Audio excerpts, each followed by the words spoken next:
Al chile. Mis amigos, soy Bebe Yamel.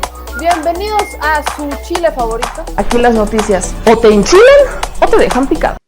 Yo ya me siento en 2023. ¿Cuáles son las noticias más importantes del 2022?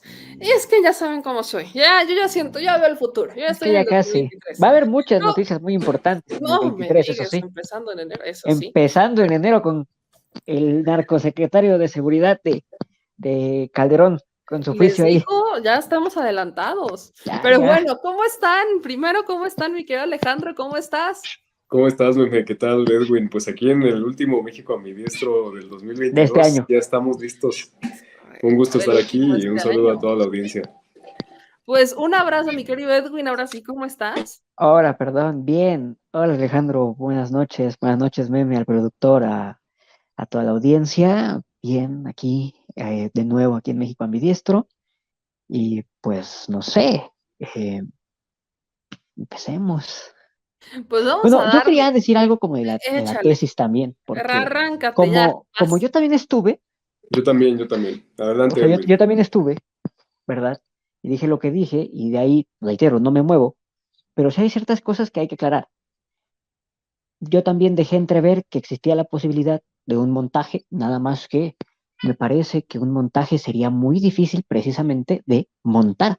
¿Por qué?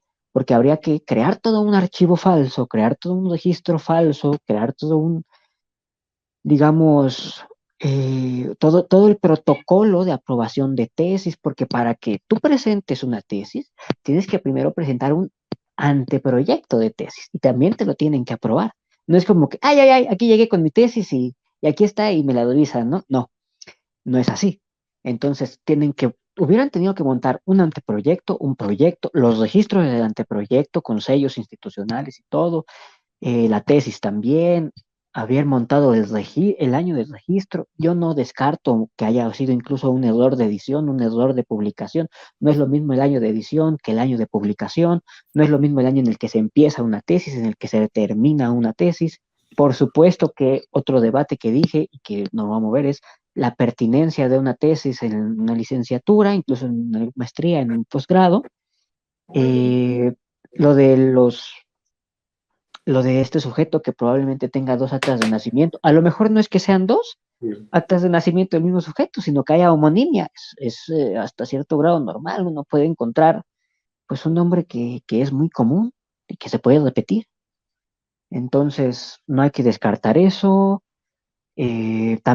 También, y hay que decirlo, por supuesto que fue por las pretensiones de la ministra. Eso no hay que, o sea, eso es también obvio y que se esperaron precisamente hasta que quiso aspirar a algo más, como lo dices. O sea, no les, Claramente hay un tema político, eso es por indudable, supuesto. eso, o sea, Y, no hay y manera de también discutirlo. que muchos de los que están extrañados con el plagio de la licenciada o el presunto plagio, asumamos, también son unos plagiarios. Enrique Krause es un plagiario. Denise Dresser ha sido acusada También, de oye, sí es plagio. cierto, nos dijeron que comentáramos sobre el plagio de Denise Dresser y Lo de estamos comentando. Krause. Krause, mira, te voy a explicar el de Krause, porque es menos obvio que el de Denise. El de Krause son escritores fantasma, como le dicen en inglés, y se nota. Como te decía, yo también lo dije, se nota en el estilo de redacción. Yo, por ejemplo, tú, Mehmet, Alejandro, ya he platicado, digamos, por lo menos por esta vía con ustedes, ya saben más o menos cómo hablo y de qué manera hablo lo que hablo. Si les paso un trabajo escrito por mí, ustedes van a notar que lo escribí yo. Es así de sencillo. Entonces, lo que hace Krause es, tiene escritores fantasmas. Krause es tan farsante que ni siquiera habla inglés viviendo en Estados Unidos y escribe columnas en inglés. ¿Cómo lo hace? Se lo escribe alguien más. Punto. Y las columnas en español también se las paga, se las hace un becario mal pagado, yo creo. Entonces, a ver, que también hay mucho farsante ahora hablando mal de la señora Esquivel, pues sí, sí es cierto también. Y con eso cierro ese tema por ahora. Ok, por ahora. Alex, tú también querías hacer un comentario sobre esto.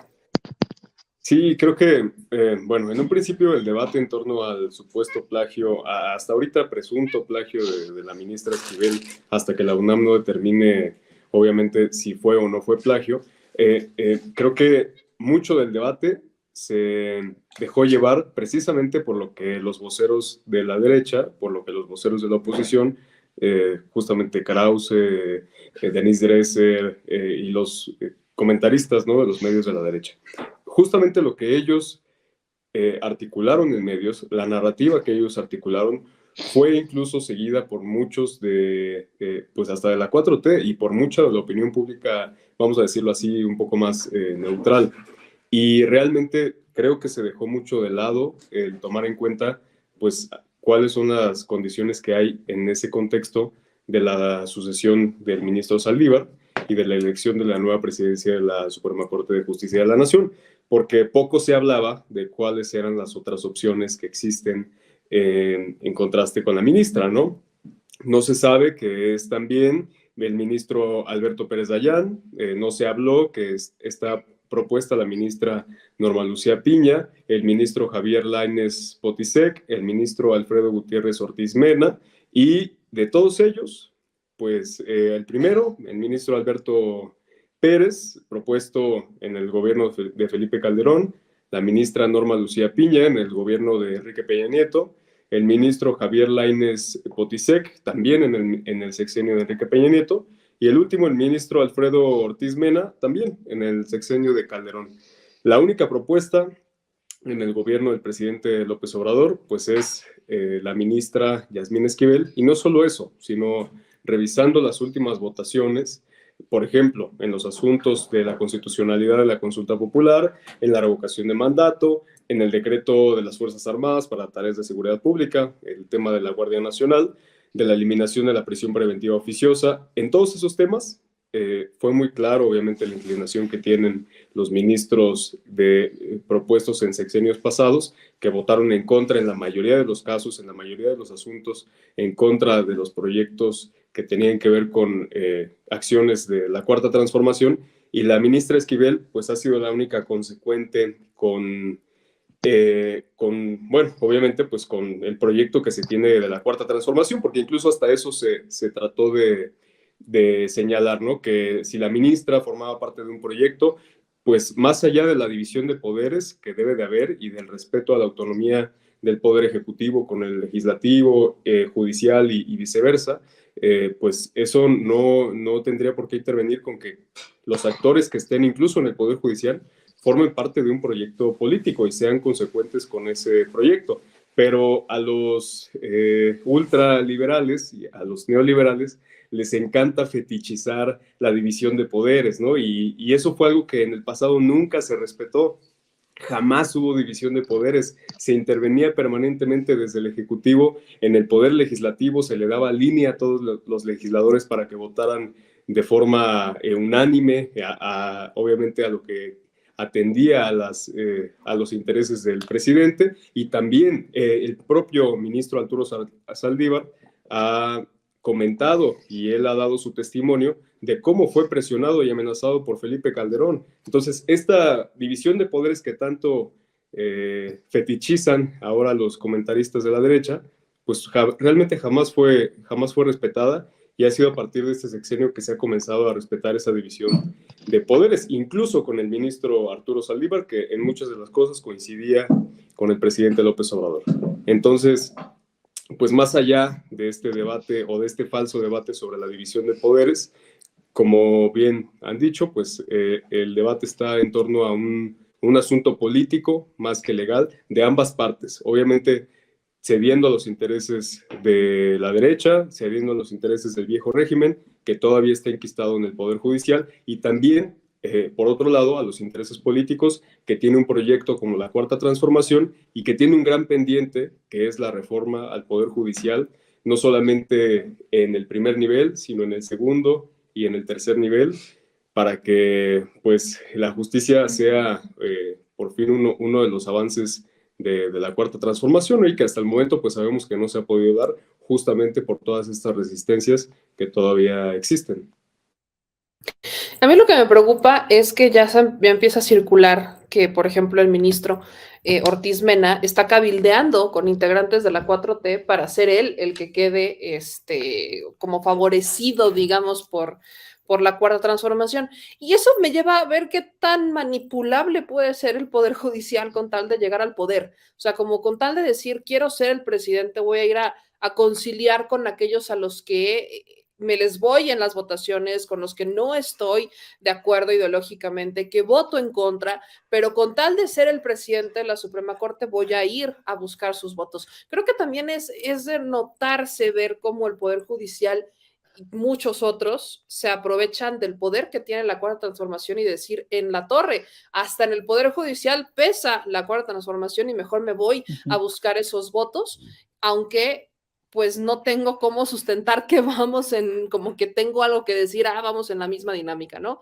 Creo que también es un poco notable el mencionar esto, pero como ya ambos han señalado, creo que aquí hay que esperarla a las investigaciones, creo que hay muchos escenarios y el simple hecho de que se haya citado a Edgar Ulises Báez, ¿no? De decir, tienen hasta mañana para manifestarse, para que hagamos esta investigación y que es la persona que no se ha manifestado hasta este momento, creo que es un buen momento para ver qué es lo que pasó, si es que hubo mano negra, si es que hubo manipulación, si es que, qué es lo que pasó, creo que va a ser un gran momento y ahí creo que el que va a tener que dar la cara es la UNAM, porque Sí, esa es otra esa es la otra cuestión, ¿eh? mafia autónoma Esa es otra que cuestión. se basa justamente en se respalda en esa autonomía para no dar la cara. Y este caso creo que los va a obligar a dar la cara, sea como sea. Entonces, es un muy buen tema para iniciar este México ambidiestro. Pero el tema de hoy era justamente, pues, lo mejor y lo peor del año. Entonces, vamos con las malas, vamos con las malas. Así que, Vamos con las ¿cuál es malas. la mala, Edwin? ¿Cuál fue tu peor o cuáles han sido las peores del 2022 que debamos de recordar o más bien de no olvidar? Le comentaba, bueno, me parece que algo de lo peor que pasó en este año 2022, por lo menos en el plano internacional, ya haciendo una recapitulación, pues evidentemente es la guerra eh, de la Federación Rusa contra Ucrania, ¿no? Independientemente del bando que uno piense que puede apoyar o que uno, no sé, ideológicamente puede estar uno más cercano de un lado que de otro, o uno puede encontrar más razones para apoyar a uno o a otro, creo que la guerra siempre es muerte, es desastre, es sufrimiento, es incluso en términos económicos, claro, hay algunos para los que es un negocio, ¿no? Para los directivos de Raytheon, de Boeing, de Lockheed Martin y todas esas productores de armas, pues claro que están, no sé, celebrando que la guerra haya empezado y que se vaya a alargar por quién sabe cuánto tiempo, ya va para un año. Creo que eso es de lo peor. También comentaba que algo de lo peor, pues fue recientemente el golpe a Castillo, porque eso es un golpe, por donde se le quiera ver.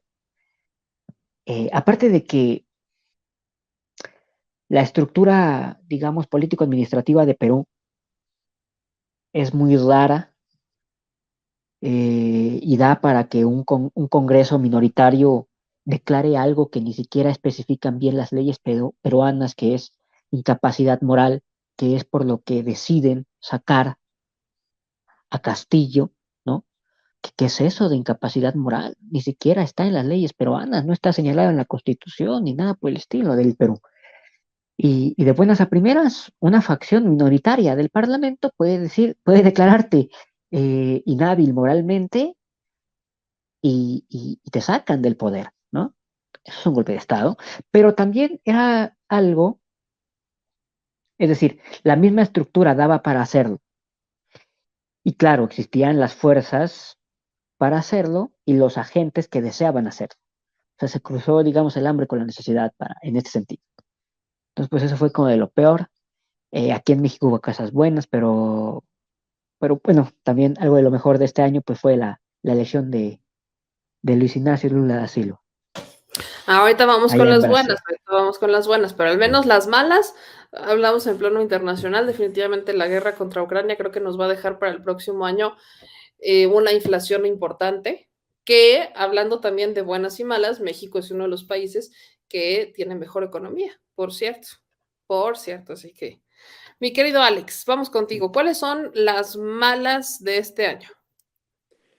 Pues sí, de hecho, justamente algo como, nada más respondiendo a lo que tú decías, algo de lo que le duele mucho a la derecha es que ahora México ya desbancó a España como economía de las economías hispanohablantes, pues ya rebasó a España para el 2023, y para los aduladores de la monarquía española y de la economía peninsular europea, pues obviamente eso es algo que es difícil de asimilar.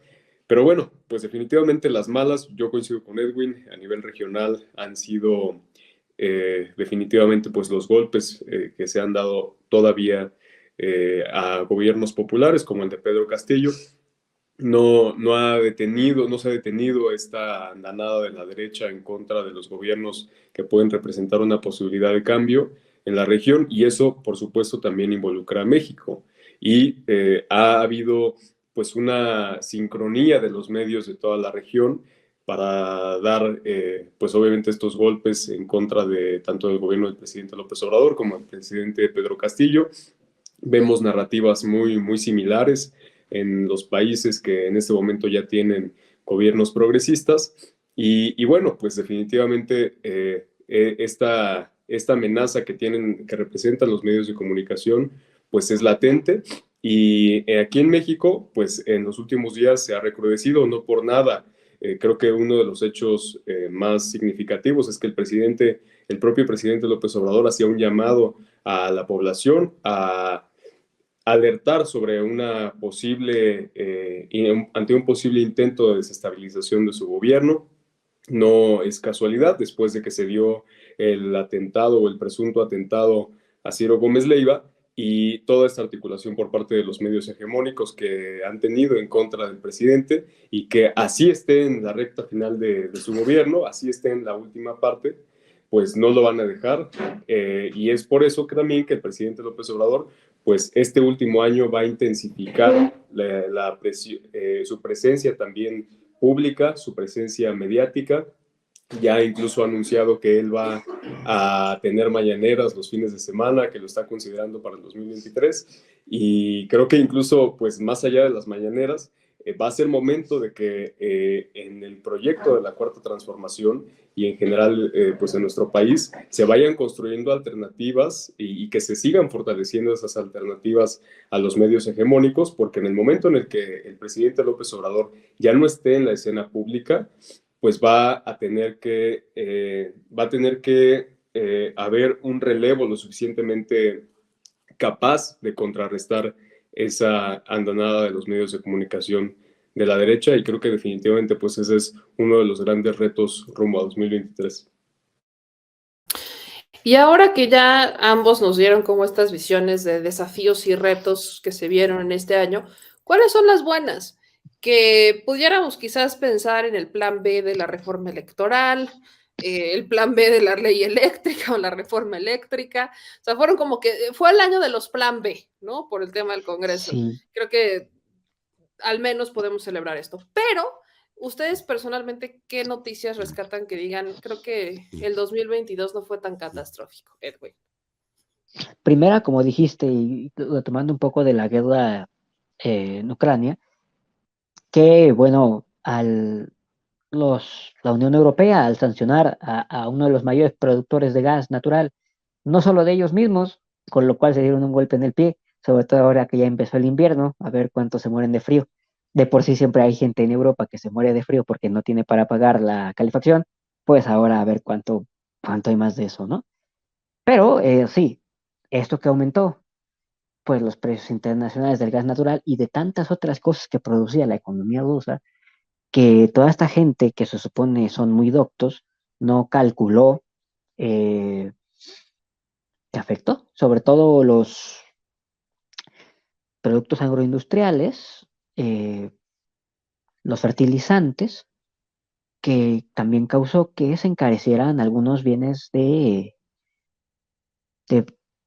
alimentarios, como el trigo, pero que a final de cuentas México ha logrado, primera por la política energética y segunda por la política de seguridad alimentaria, pues sortear esos precios altos de esos insumos y controlar la inflación. De hecho, a nivel de la OCDE, no lo digo yo, lo dice la OCDE, somos los que tienen la menor inflación energética de los 25 países que integran la OCDE, ¿no? Alrededor del 2%, del 3%, ¿no? Hay países con más arriba del 50 o del 90%. Entonces, creo que en el plano nacional, a pesar de de todas las consecuencias negativas que trajo la guerra, y no solo la guerra en cuanto tal, sino las sanciones impuestas por Estados Unidos y sus lacayos de la Unión Europea, pues México la ha librado. En otro sentido, creo que hay muchas cosas buenas, por ejemplo, la ley de industria eléctrica, la ley de la industria minera, la creación de esta nueva empresa preestatal para manejar el litio, digo incipiente, pero ya está. Hace mucho que no se creaba una empresa que al parecer va a ser como de gran calado en el tema energético y sobre todo con un material tan importante como lo va a ser el litio, sobre todo para la pretendida transición energética. Me parece que hubo también ganancias en esto de las concesiones mineras, incluso la tierra concesionada a mineras disminuyó, lo cual es muy bueno, es decir, nos han entregado. Me parece que las concesiones también de agua han disminuido, eso es muy bueno en términos medioambientales. La creación de 2 nuevas áreas naturales protegidas. Eh, bueno, se empiezan a consolidar algunos de los proyectos de este gobierno que a final de cuentas tendrán un mayor beneficio económico y también debo mencionarlo, pues es el primer gobierno que se plantea no disminuir derechos laborales, sino aumentarlos en como 40 años. Entonces, pues eso es bueno. También Murillo Karam en la cárcel, también es bueno. Que ahorita, Aunque por cierto, todavía está le dio COVID y ya lo le dio trasladaron otra vez COVID, al hospital. lo trasladaron a Sí. Tepepan, pero me parece que los regresaron ya al reclusorio, creo que está en el sur, no sé, O sea, hasta donde yo me quedé estaba en Tepepan, ¿no? En la torre en el médica de hospital. Tepepan, en el Pero hospital. hasta, pero hasta donde yo me quedé ya los regresaron al reclu. Ahorita voy a ver, ahorita vemos quién, en dónde está. Ahorita, Sí, ahorita te desciframos el misterio de Murillo Karam. pero eso es muy bueno Pero, también que se haya avanzado en ese caso de sí, Ayotzinapa. Pero ya me caí. correcto, es correcto. Y lo que mencionaba sobre derechos laborales, vacaciones dignas, hermanas, hermanos, gran momento. Gran momento para todos los que siguen trabajando como empleados, ¿verdad? Porque pues ya uno pues ya valió cacahuate. Pero obviamente, para los demás es una gran noticia, sobre todo para la base laboral. Así que, mi querido Alex, ¿cuáles son las notas que tú rescatas como las mejores de este año? Definitivamente una de ellas, las vacaciones dignas, que cerramos el año pues con esa gran noticia en materia laboral, pero además hay otra propuesta sobre la mesa que no viene desde el Ejecutivo, pero sí viene de la bancada de Morena en el Legislativo, que plantea incluso ya una posible reducción de las horas del horario laboral. Hay una propuesta que plantea la jornada laboral ya no de 8 horas, sino de 6. Hay otra que plantea que sea mínimo de 7. Vamos a ver qué tal avanza. Creo que hay que estar pendientes también de esa propuesta y obviamente pues también se tiene que seguir avanzando en el 2023 y hacia adelante, pues en el tema de la regularización del outsourcing, que pues habíamos quienes planteábamos la necesidad de que no solo se regulara, sino que se eliminara el outsourcing en todavía muchas de las dependencias, incluso de dependencias federales. El propio Senado de la República tiene bajo outsourcing a empleados y a trabajadores de limpieza de esta dependencia. Obviamente, pues esto se sigue dando en empresas privadas y definitivamente, bueno, en materia laboral, pues hay todavía un largo camino que recorrer, pero pues este avance de las vacaciones dignas es un gran logro. Y creo que de los avances, de las mejores noticias que hemos tenido en el 2022, más allá de los plan B, ¿no? De ciertas reformas, de ciertos cambios que se han quedado un poco a la mitad, como ha sido la reforma electoral, como ha sido la reforma eléctrica, que si bien han planteado pues ya un cambio muy importante en el tema energético para garantizar la soberanía en la industria eléctrica del país y que con ello pues no se incrementen los costos de la energía eléctrica y del gas. Y también, pues, en tema de la reforma electoral, ya si no se logró hacer una reforma profunda en materia electoral para cambiar incluso no solamente en términos electorales cómo funciona este ámbito en el país, sino también el sistema político como tal, como lo teníamos, como nos lo heredó el neoliberalismo. Pues si bien no se logró esto, ya tenemos una reforma electoral que nos ha permitido ponerle un alto a los excesos que ha habido en el INE, ponerle un alto a los privilegios, a la corrupción que durante tantos años se había dado por parte del Consejo General del INE y de estos consejeros que además ya se van. Esa es otra muy buena noticia, al menos Lorenzo Córdoba ya termina ahí ahora en marzo de 2023, concluye su gestión y también va a ser muy importante revisar cómo se va a dar esta sucesión en el Consejo General del INE, con las nuevas propuestas que tenga la Cuarta Transformación y bueno, pues con la nueva presidencia del INE. Pero creo que algo de lo que ha sido también otro de los más grandes avances, pues es sin dudas la consulta de revocación de mandato. Tuvimos por primera vez en este 2022, igual en materia de democracia, una consulta de revocación de mandato precisamente en diciembre del 2021, a finales de diciembre del 2021, por estos días, hace un año, estábamos entregando en el INE, la ciudadanía estaba haciendo llegar muchas de las firmas que se juntaron en todo el país para hacer posible esta primera consulta popular, que fue también un gran debate, que se dio hace un año, no para que se fuera el presidente, se juntaron firmas, sino se juntaron firmas para hacer posible por primera vez en la historia de México una consulta popular de revocación de mandato, que bueno, va a ser pues definitivamente otro de los legados del presidente Andrés Manuel López Obrador y que ahora pues se quedará para el futuro, para los siguientes sexenios.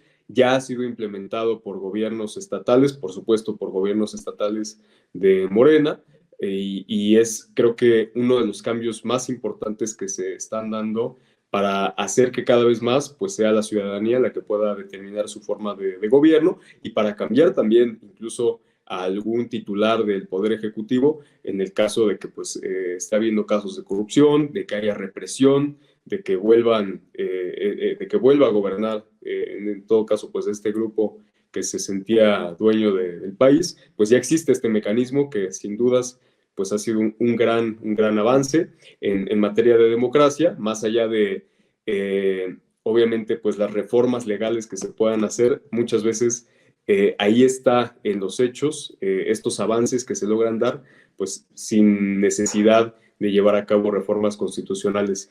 E incluso, más allá de la votación y de las reformas que se puedan hacer, también en términos de democracia, algo que es fundamental, pues es la movilización en las calles. Vimos también a finales de este año, en noviembre, pues la mayor movilización popular que tuvo nuestro país, la marcha más grande, que fue la del 27 de noviembre, encabezada por el presidente López Obrador, y que pues también va a quedar para la historia como una movilización muy grande y que no solamente significó por la convocatoria que se hizo de forma específica ese día al informe de actividades del presidente López Obrador, sino que eso pues fue también una demostración de la fuerza que el movimiento que encabeza el presidente López Obrador pues tiene a 4 años de su gobierno, que no es cosa menor, porque en los gobiernos progresistas de América Latina la regla ha sido hasta el momento que año que pasa, año que se desgastan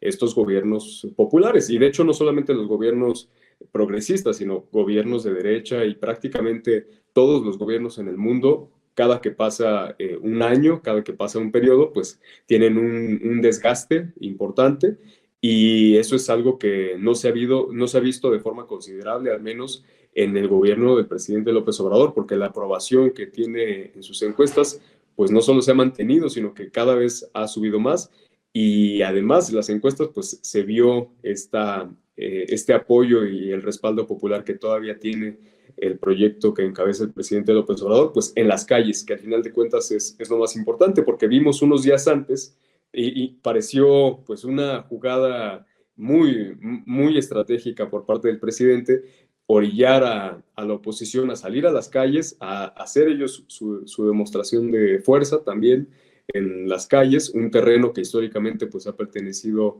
a la izquierda y que después de esta movilización de pues unas decenas de miles de personas que tuvo la oposición en el centro del país, hace el presidente López Obrador esta convocatoria que pues desborda cualquier pronóstico, que desborda cualquier otra marcha que haya habido pues en la historia del país. Y eso creo que es sin duda una de las mejores noticias que ha habido pues en el 2022. Creo que sí son muy buenos escenarios para que vean que no todo fueron noticias malas y que sobre todo siempre hay esperanza. Digo, obviamente estamos hablando de un proyecto de transformación que no va a resolver todos los problemas de México en 6 años. Ya está en el último jalón de la administración, entonces ahora es cuando hay que meterle turbo a muchas cosas. El propio presidente decía, por ejemplo, en el caso del Tren Maya, que ahora va a ir cada 15 días para supervisar, porque es una manera de hacer presión, entendamos también eso, el hecho de que vaya el presidente directamente a supervisar una obra tan importante como lo es el Tren Maya, es una manera de hacer presión para que le metan turbo a la obra y que no se quede ahí como, bueno, ¿no? Se queda la obra como un stand-by. Entonces, ese tipo de acciones son yo creo que las que vamos a empezar a ver ya este año y de aquí a que se acabe la administración de meterle acelerador a todas las cosas para que ya no queden pendientes y que, como dice el presidente, se cumpla eso de no dejar una sola obra a medias o inconclusa y de inaugurarlas y que todavía queden en funcionamiento por si hay algo que arreglar, que todavía le queda a esta administración. Entonces, pues para cerrar, chicos, ¿con qué les gustaría cerrar? ¿Qué tema quisieran dejar? Es la última del año, es el último México ambidiestro del año, entonces, pues ahora sí que esto es suyo, digan lo que tengan que decir, sáquenlo de su ronco pecho para que la gente se quede con estas reflexiones y que analicen todavía más para el próximo año. A ver, Edwin, échate tú primero. Pues ya saben, a mí me gusta mucho hacer hincapié. Se viene el juicio más importante de un mexicano, de la política mexicana, en una corte estadounidense. Va a ser mucho más importante que el de Chapo por las implicaciones que conlleva. Es decir, pues el Chapo nunca fue secretario de Estado, ¿no? Todos sabíamos que era narcotraficante, pero se supone que alguien que era secretario de Estado, en realidad, aunque muchos lo sospechaban, pues nadie sabía a ciencia cierta si era narcotraficante o no, que es de lo que se le está acusando a García Luna, eso por empezar. Como mencionas, es este año es el que se terminan muchos de los proyectos e incluso otros de otras administraciones, como el tren interurbano Ciudad de México-Toluca, ¿verdad? Que estos que no pudieron terminar un tren querían construir un mega aeropuerto. Así nos iba a ir con el mercado aeropuerto ese, que bueno que no se hizo. Tan buenos eran que dejaron un proyecto que va a tener que terminar esta administración, que qué bueno que lo va a terminar. Me parece que el tren interoceánico también va a quedar este año. Me parece que también la refinería de Dos Bocas va a empezar a desfinar este año. Todas las demás refinerías, la de Minatitlán, de Salamanca, todas las demás van a aumentar, digamos, su porcentaje de refinación. Estas pasadas administraciones las tenían trabajando casi a nivel de chatarrización, entre un 30 y un 35%. Tú no pones una máquina a trabajar el 35% de su capacidad. Me parece que ya están rondando el 60% de su capacidad y me parece que entre 2023 y 2024 van a aumentar bastante más su capacidad de refinación, lo cual nos va a dar para bajar esta inflación energética que tenemos. Pues sí, porque importamos gasolina, porque esta gente muy, muy lista, pues se le hizo como fácil decir de, vamos a dejar de producir para importar gasolina, para darle los contratos a mis amigos. ¿Qué más? El Tren Maya va a avanzar.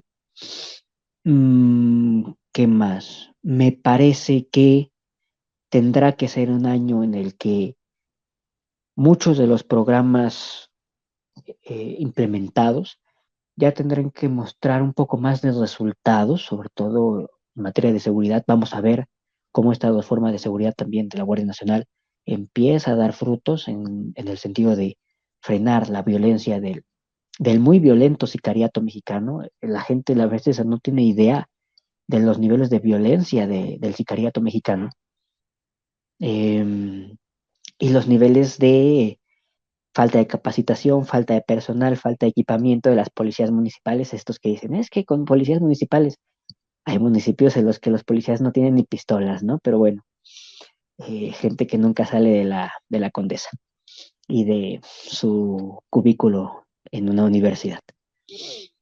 ¿Qué más podemos decir? Pues nada.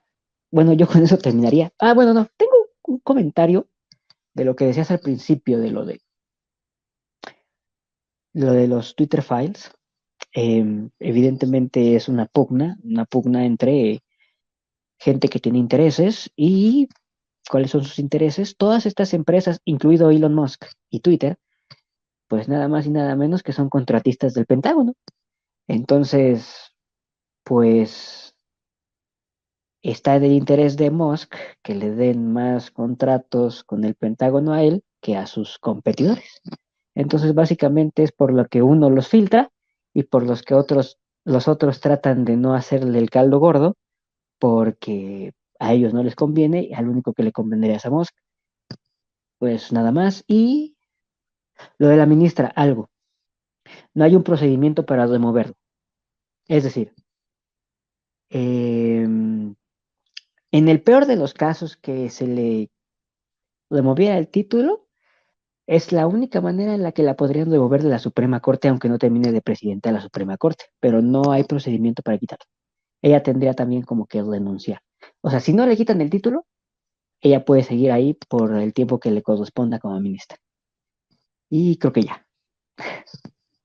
Ok, ok, buenas reflexiones para cerrar. Mi querido Alex, ¿cuáles son las tuyas? Bueno, pues son muchas. Sin duda, yéndonos como desde lo local, creo que algo que va a impactar muchísimo, bueno, en la política a nivel nacional, pues es obviamente la elección del Estado de México. Más allá de esta elección por sí misma, pues es un estado que tiene 18 millones de habitantes, tiene un padrón electoral de 12 millones de personas, aunque también está la elección de Coahuila y es muy importante también simbólicamente por lo que representa, pues quitarle un estado al PRI, que es uno de los bastiones que todavía le queda al PRI, también en Coahuila, pues es el Estado de México el estado más poblado del país y es también el estado, pues que tiene su elección antes de la elección presidencial, en este caso ahora de la de 2024, que sin dudas, pues esto va a enviar un mensaje muy importante sobre la configuración política que hay en el país y cómo va a influir, pues obviamente, este resultado del Estado de México, que pues todas las encuestas, se cierra el año, de hecho hoy salió también la última encuesta de tanto de presidenciables como salieron las últimas encuestas también del Estado de México y pues con coalición o sin coalición, en el Estado de México Morena va arriba, en este caso pues está en las encuestas la maestra Delfina Gómez, que pues ha sido quien ganó la encuesta de Morena, que es el método que se ha definido y que pues ha resultado muy efectivo, al menos en los últimos procesos electorales, para ganar, al menos en términos electorales, frente a la coalición que recientemente se configuró en 2021 de PAN, PRI, PRD. Y bueno, pues aunque se junten en el Estado de México, parece ser que al PRI ya se le van a acabar los 100 años, los casi 100 años que lleva gobernando. El Estado de México pues está en unas condiciones de inseguridad, de pobreza, de abandono, de falta de servicios que no se ven en muchas partes del país y que pues amerita, si el pueblo del Estado de México así lo decide, pues que haya un cambio verdadero, que haya un cambio profundo en el Estado y que pues se pueda comenzar a regenerar, porque eso es otro aspecto muy importante, ¿no? Que se pueda comenzar a regenerar todo lo que durante tantos años se ha abandonado y que por supuesto tampoco la llegada de un gobierno de Morena pues va a ser de la noche a la mañana que todo sea mejor, sino que pues obviamente con la participación de los gobiernos municipales, de los gobiernos locales, del apoyo que se mantenga del gobierno federal, pues que se pueda ir sacando adelante a este estado, al Estado de México, que pues es el más poblado del país. Y que bueno, reitero sin dudas, pues creo que al menos todo el escenario está para que se triunfe en el Estado de México, en la batalla maestra, como ya Morena lo ha denominado.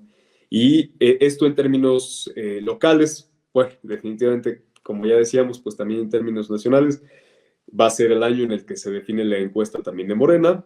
La oposición en términos partidistas pues está perdida, no hay en cuanto a partidos una definición, un liderazgo. Llega la oposición en 2023 sin un partido que lidere la coalición, sin un candidato, sin un aspirante que esté logrando aglutinar las fuerzas de la oposición, y tienen ellos también ese gran reto en el 23, pero pues evidentemente están en problemas. En Morena, pues va a ser el año en el que se defina la encuesta. Sin duda es un año de muchas tensiones, de mucho debate, principalmente de los proyectos que cada aspirante puede representar para la continuidad de la 4T, que también, pues sin dudas, pues va a ser Morena quien va a ganar en el 2024, pero que va a estar obviamente en la discusión qué tipo de proyecto. O sea, va a haber continuidad con cambio, pero qué tipo de cambio. Creo que eso es de lo que más se va a hablar, de lo que más va a estar en juego, y coincido mucho con Edwin, pues en términos también internacionales va a influir mucho lo que se esté dando respecto a la guerra más que entre Rusia y Ucrania, pues es entre la OTAN y Rusia, particularmente entre Estados Unidos y Rusia, que tiene a Ucrania poniendo el cuerpo, poniendo los muertos, poniendo los civiles, y obviamente soldados también que están muriendo a muchos kilómetros de la frontera de Estados Unidos, pero realmente pues para beneficiar a los intereses de Estados Unidos. Nosotros también tenemos pues ese vecino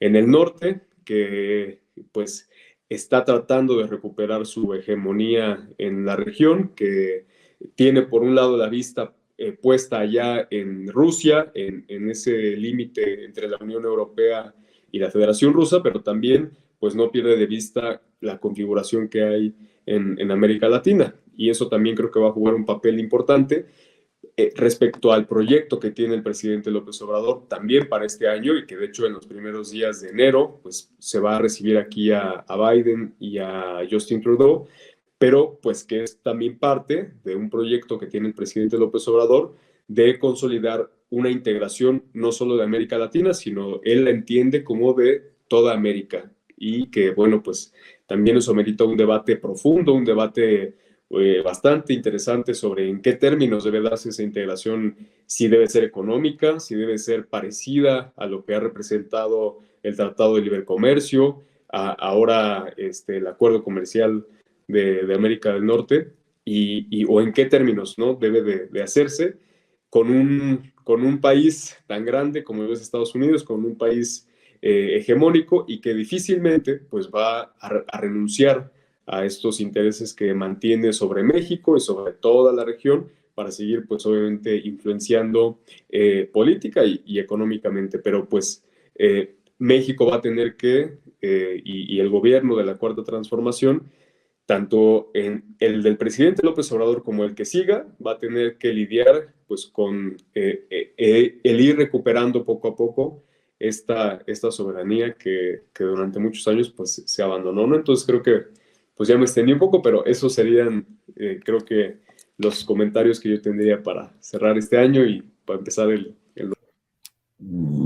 Eso, pues oigan, creo que es lo bonito de poder platicar y de poder debatir, y yo les quiero agradecer muchísimo a ambos por entrarle a este espacio y por entrarle a este programa para hacer este análisis y ofrecer este espacio para los jóvenes, que ya iremos obviamente mejorando y agrandando el próximo año con más voces y más personas, para que siempre se vea esta diversidad. Entonces, a ambos, muchísimas gracias, y les deseo un excelente inicio de año, un excelente fin de año e inicio, y ya nos veremos en el primer México Ambidiestro del 2023. Claro que sí, meme, así será. Pues ahora Claro sí, que sí, échenme bebé. sus redes sociales, en dónde los ven, en dónde los escuchan, Edwin, en dónde te ven. Me ven aquí, me leen también en The México News. Y en mi Twitter, ahí está, @leviathan1292. Y por ahora son todas mis redes sociales y nada más. Y mi querido Alex, ¿a ti en dónde te ven? ¿Y dónde te escuchan y dónde te siguen? Por supuesto, pues aquí nos vemos en México Ambidiestro en el 2023, no sin pues agradecer a Meme, a todo el equipo de la producción, y obviamente a toda la audiencia que nos ha seguido en estos programas, que ha seguido de México News, y que siguen a Meme y a Mel. Creo que pues ha sido toda esta audiencia muy consciente la que ha hecho posible pues la continuidad de este proyecto y obviamente pues que para 2023 deseamos lo mejor para todas y todos ustedes y por supuesto pues para este proyecto. Un saludo a todas y todos y en redes pues nos pueden encontrar como Alejandro 4T- en Twitter. Por ahí nos encontramos. Pues ahí está, chicos. Les agradezco mucho que pasen un excelente fin de año y una excelente noche. Cuídense mucho. Igualmente, hasta luego. Hola. Hija de tu madre. ¿Qué pasó, señor productor? ¿Por qué huyes de la cámara? No. ¿Por qué huyes? ¿Saluda a los fans? ¿Es nuestro video de cierre? ¿Saluda a los fans? Ah, le quiere presumir brazos, señor productor. Sí, mira nomás. Mira, échate, pero ponlo así, mira, ponlo así. Que se vea la lonja. No, la lonja. Pura galleta, pura galleta. El señor productor, no, hombre, ya, para tus pesares, hazte para allá. En vez de que vayan a compartir el video, le van a poner dislike. ¿Qué pasó? ¿Qué pasó? Pues bueno, si les gustó este video, no se les olvide dejar su like, suscribirse y activar la campanita. Manitas, suelta las manitas. Suscríbete. Suscríbete. Y si te gustó el video, suscríbete y compártelo, porque hay que descifrizar a la nación, ¿verdad? Al chile. Adiós. Discúlpenlo, tiene déficit de atención. Nos vemos.